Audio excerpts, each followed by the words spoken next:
Acts chapter 12. We left off last week. We were talking about how James was killed and Peter was imprisoned, and I talked about the inner circle. You had Peter, James, and John, who Jesus often pulled them aside separately, and Jesus had the 12 apostles who were very close to him, but he also had the inner circle, and so they saw things that the other apostles didn't, like the transfiguration, and just many times where Jesus pulled them aside and just taught them separately from the 12 apostles. For James to be killed, I think this was a huge reminder that everybody is able to be imprisoned, everybody's able to be killed. That it doesn't matter who you are, you don't gain special, defense duty, where you have this extra protection because you're an apostle. And I think that's really important for us to remember too, because we live in an incredibly safe country, and I think sometimes we take for granted Christians who are all across the world who don't have that luxury, and they live with a very large reality that today could be their last day. They're living under severe persecution in China. There are African countries where Christians are still being persecuted, and it's a reality. And what I like is how the church responded to this, because I've been talking a lot in this class on church, the difference between American church, which is what we're accustomed to, and the church in the first century. And I don't want us to read our lens of the way we do church back into the New Testament. I want us to look at it as objectively as we can and realize how focused the church was and what they were focused on. And that's not to beat us down and say that we're doing things wrong. It's to give us a renewed focus on the way that we minister to people today, because I think there's just so much devastation all around us, and we don't have to go far to find it. I mean, heck, look within our own congregation. Listen to the prayer request today from this small group that's here today. Listen to the amount of suffering, pain, the physical issues, the spiritual issues, the crime issues. I mean, on and on and on and on it goes. And that's just with this small group. All of us are touched by sin, the effects of sin. All of us are affected by, or know people directly who are affected by health and trauma, grief, sorrow. And so what was the church doing? Because that's not something new. This isn't a new phenomenon. The early church, they were dealing with many of the same struggles that we're dealing with today. These are universal issues. And so how did they respond? Were they about growing churches and getting people to come in and to lift their spirits to carry them through the rest of the week? Because that's not what I see in Scripture. That's not to say that people weren't encouraged. They were certainly encouraged. They were also supposed to encourage each other. 1 Thessalonians 5, Paul tells them to encourage each other daily. Spur one another on. We're supposed to encourage each other, but they didn't build and structure everything around one worship service that was like the thing that filled up your fuel cell and got you through the rest of the week. These people were involved in each other's lives. And it didn't look magical. It didn't look structured the way that we think about church structure. These are people that were in each other's homes. These are people that when, Romans 12, Paul says, if one part of the body suffers, all of the body suffers. Or 1 Corinthians 12, rather. Paul says if one part of the body suffers, all of the body suffers. And he's talking about the different members of the body, talking about people within the church, but Paul's using this metaphor, and I love that. If one part rejoices, all rejoices. It's this inseparability of the individual members within the body. And so many places where we go, If you walk into a church, I ask you to see if you notice this inseparability of the different members. I'm actually a little bit, well, not a little bit, I'm a lot proud to say that I think we've made incredible strides within this congregation where there is a close integration from member to member to member. It's rare. What we have here is really rare. I was telling Jen this morning, I said, like, one of the cool things about this congregation is, like, you don't find flashy stuff, and we talked about that last week. Like, you don't walk in and you're like, oh, wow, this is the rockin' church where I want to be. But when you walk in, what you do see and notice and feel is that the members care for each other. They minister to each other. And that's, to me, that's far more scriptural than the Western church model that says, okay, let's build this baby up. Let's grow. And we build these big mega churches where very few people are connected to each other. Very few people even know what's going on in each other's lives. Here, if you walk in, you can lie through your teeth and say that you're fine. If you're not fine, somebody's going to notice, right? Because we feel that with each other. And so when James was killed and Peter was imprisoned, the church they weren't praying that, God just bring them comfort and that he remove persecution. They were praying for Peter, but they are also in so many different places. They were praying for perseverance.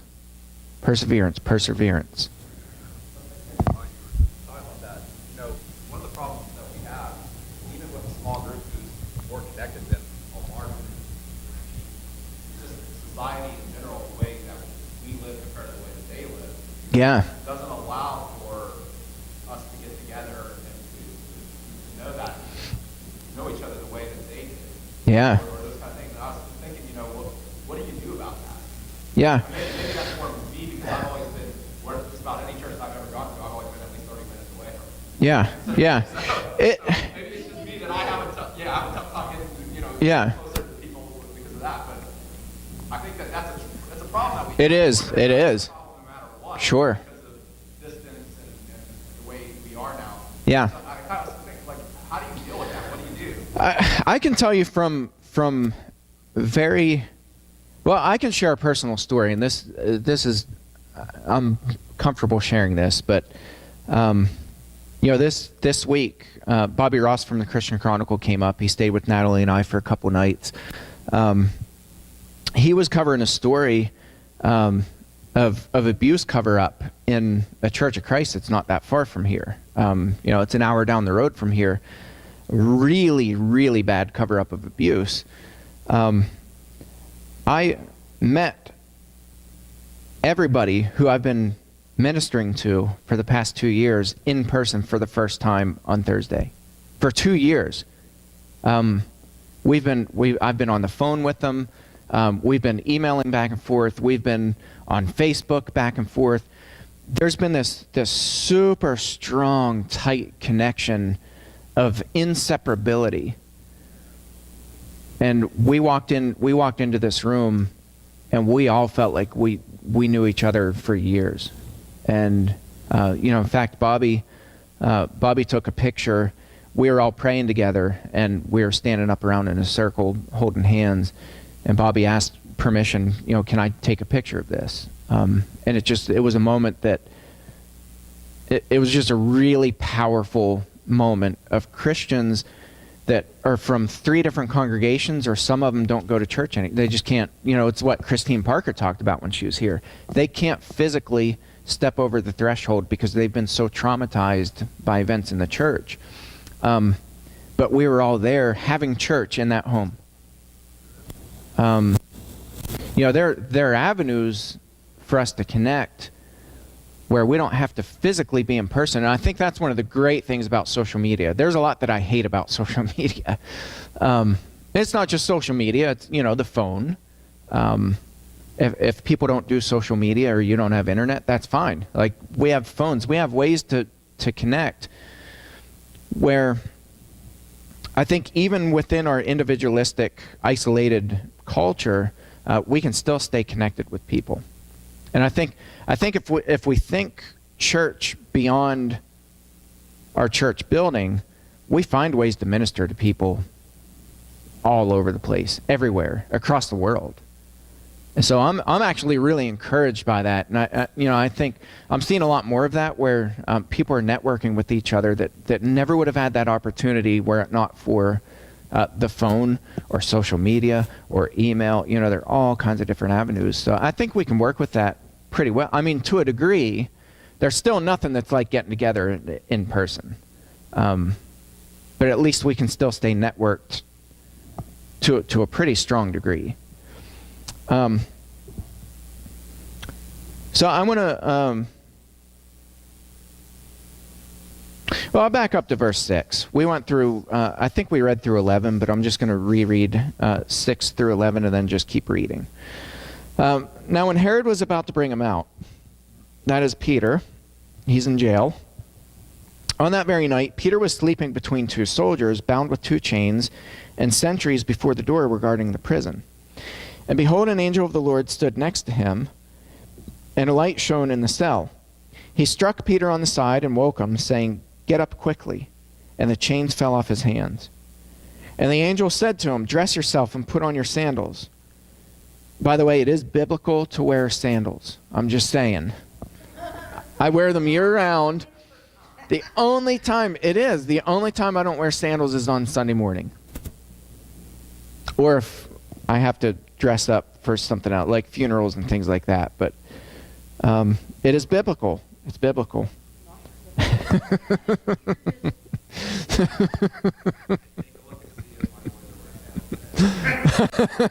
That's awesome. And he said to him, "Wrap your cloak around you and follow me." Verse 9. And he went out and followed him. He did not know that what was being done by the angel was real, but thought he was seeing a vision.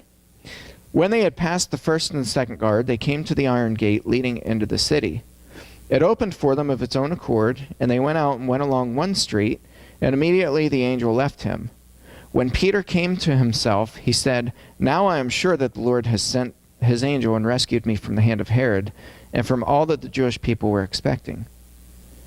When he realized this, he went to the house of Mary, the mother of John, whose other name was Mark, where many were gathered together and were praying.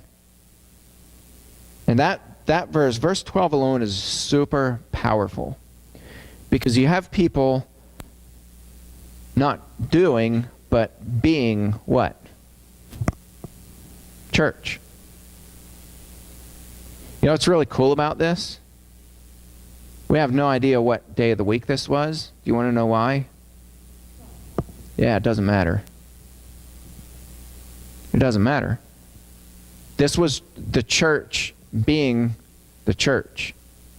The church gathered together when there was a problem, when there was distress, when there was sorrow, when there was grief, when there was the reality that Peter might be next, that James was just killed, and that Herod saw that it pleased the people, so he arrested Peter, and that the reality is Peter could be next, and if Peter, who next? Herod wasn't going to stop with Peter. He wasn't going to be like, "Oh, well, yeah, James was dead, and that was really cool. Now Peter's dead, and I'm going to stop killing disciples." That wasn't King Herod, which I think is why Herod fell dead pretty shortly after. God helped speed that process up a little bit. Sure, that's right. Oh yeah, he was arrogant. Yeah. Yeah. I don't even know that Herod had a problem with Christianity. No, I think you're right. I think Herod was just purely driven by pride and ego. Herod wanted the applause. He wanted the cheers.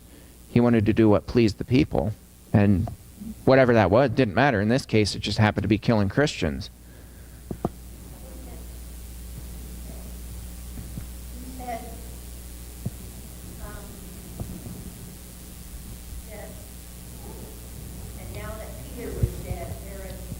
No, Herod was thinking. He wanted to kill Peter. Peter didn't die. Peter was miraculously let out of prison. But Herod wanted him dead. So I was saying Herod wouldn't have stopped with Peter. Herod wanted Peter dead. He had already killed James, and he would have just kept going. Whatever the crowds were going to applaud and cheer, whoever was the next, and he probably was just going to keep going after the apostles. That seemed to be, those were the ones who really generated the most cheer because they were the ones who were out front.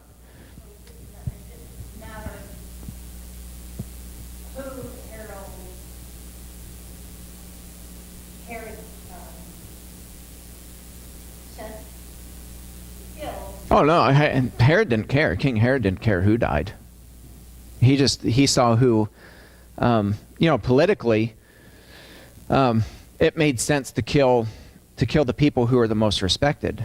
James and Peter, he's starting with the inner circle.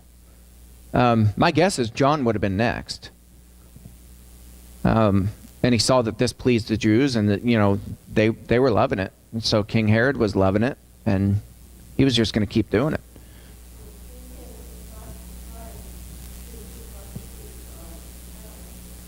Yeah.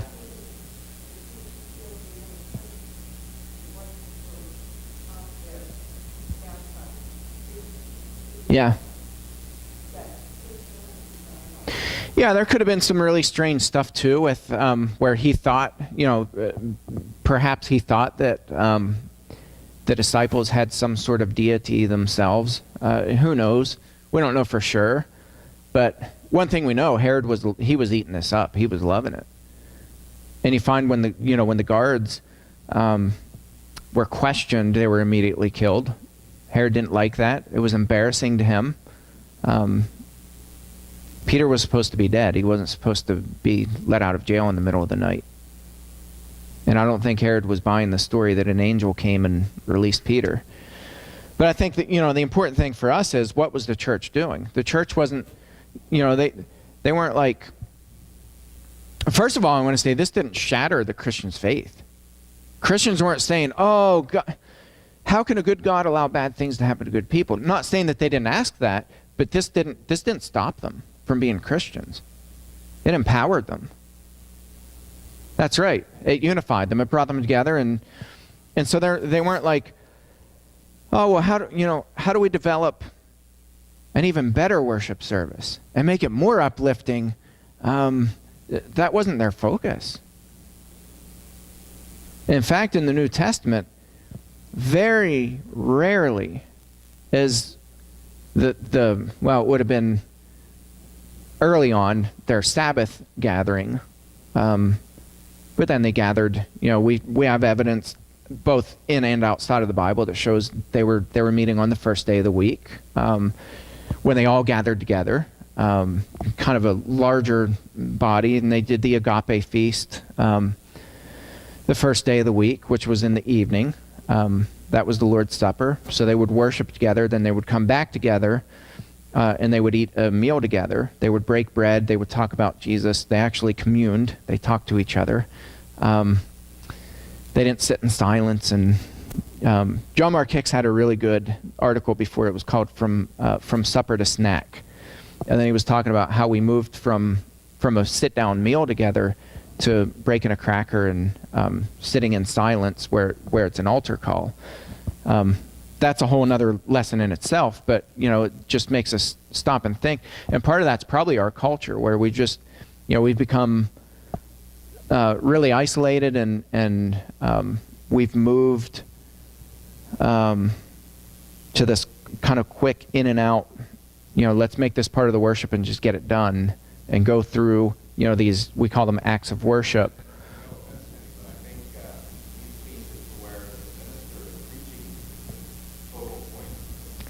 Oh yeah. Where the supper was oh, absolutely. Yeah, the agape feast was the worship was centered around the table. Absolutely. Yeah, no offense taken. No, you're absolutely right. And the other thing is, the ministers weren't, the ministers in the New Testament weren't paid ministers who preached to one congregation of saved people. The preaching was always done out there, out in the streets, and it was done to the lost.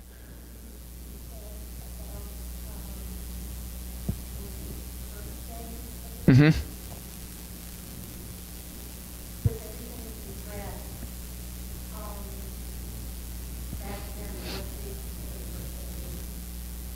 Same thing as that Sunday. Mm-hmm. Sure. Yeah. No, but I mean, the bigger point that I want to make is that, that they weren't locked in this mindset that we are, where you go to Sunday worship, and then you, like I said, you've plugged your battery in, and now by Saturday, you're like the Tesla that's running on, your battery's drained down, so you got to plug it back into the supercharger. It's just not how the church worked. Now they gathered together on Sunday, and Brent's absolutely right. The Agape Feast, the Lord's Supper was the centerpiece of worship for saved believers. Doesn't mean that unsaved people weren't with them. They were invited into that community, but that was the focal point when they gathered together.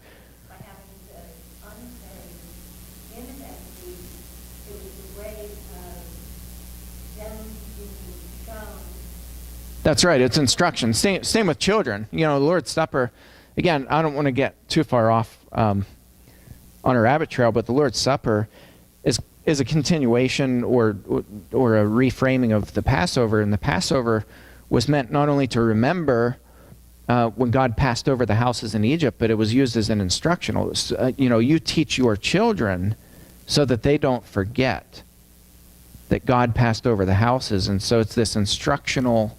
Over and over in the New Testament you find it too. Paul says that we proclaim Jesus' death until he comes again at the Lord's Supper. It's a proclamation of the death of Christ. So it's instructional, it's remembering, all of those things.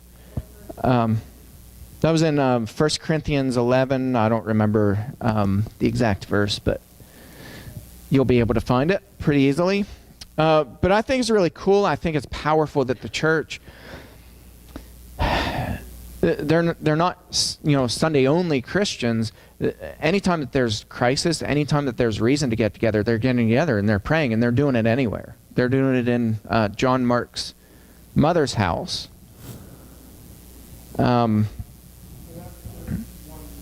Yeah, right. That's right. Yeah, I have a feeling. A strong feeling that Christians were meeting, thousands of Christians were meeting all over the place, praying for Peter, doing what they were doing here.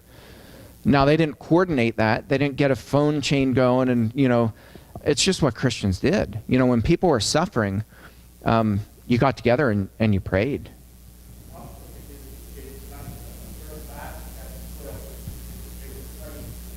Yeah.